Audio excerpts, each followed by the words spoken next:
In the summer of 1987, the face of the now booming 2D fighting game genre changed forever. Capcom, formerly known for its side-scrolling action and shooting games, was preparing to rock the arcade market with a flurry of fast-paced titles. The most influential of these was Street Fighter. In Street Fighter, the first player is given control of Ryu, a martial artist who is traveling the globe in search of the world's strongest fighters. Ryu wore a white gi, red karate shoes, and had bright red hair. This version of the character would later appear as a downloadable costume in Ultimate Marvel vs. Capcom 3. At any time, the second player could join in to challenge Ryu in a head-to-head match and play as Ken, Ryu's longtime friend and sparring partner. Ken wore a red gi and yellow wrist guards.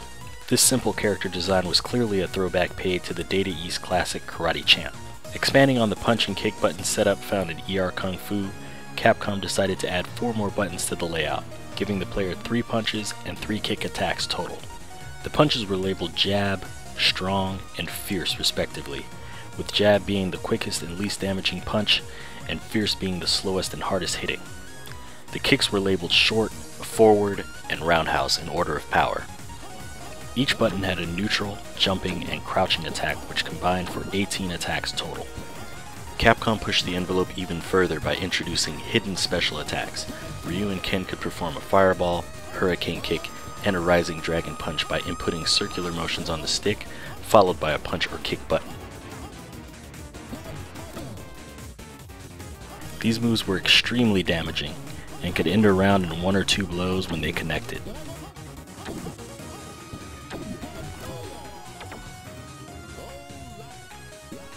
In addition to the innovation within the control scheme, Capcom drew upon UI elements seen in games of the past in an attempt to streamline the fighting experience. The half and full point system seen in Karate Champ was changed in favor of a 2-round system with player life bars as seen in ER Kung Fu.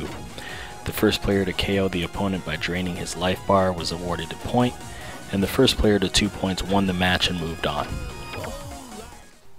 Street Fighter featured 10 fights against characters from 5 different countries. Capcom pushed character design to a limit that hadn't been seen before by featuring fighters from all around the world with specific fighting styles and distinct costumes and appearances. Retsu and Geki represented Japan, Joe and Mike fought for the US, Lee and Gen hailed from China, Eagle and Birdie came from England, and Adon and Sagat resided in Thailand. This character diversity would go on to influence the entire genre in every title to follow. Character designs such as Geki and Eagle would later inspire Balrog, or Vega as we know him in the US, and Dudley from Street Fighter 3. Old favorites such as Gen, Adon, and Sagat would fight in nearly every Street Fighter title to come. Street Fighter received mixed reviews, but its undeniable influence would never be forgotten. Developers Takashi Nishiyama and Hiroshi Matsumoto would later go on to develop Fatal Fury and Art of Fighting, 2 games that would be labeled copycats but in reality helped to inspire both the 3D fighting genre and Capcom's Versus series of games. Now let's take a quick look back at the game that lit a fire underneath the genre, Capcom Street Fighter.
Out of the best, you now the Street Fighter in the world.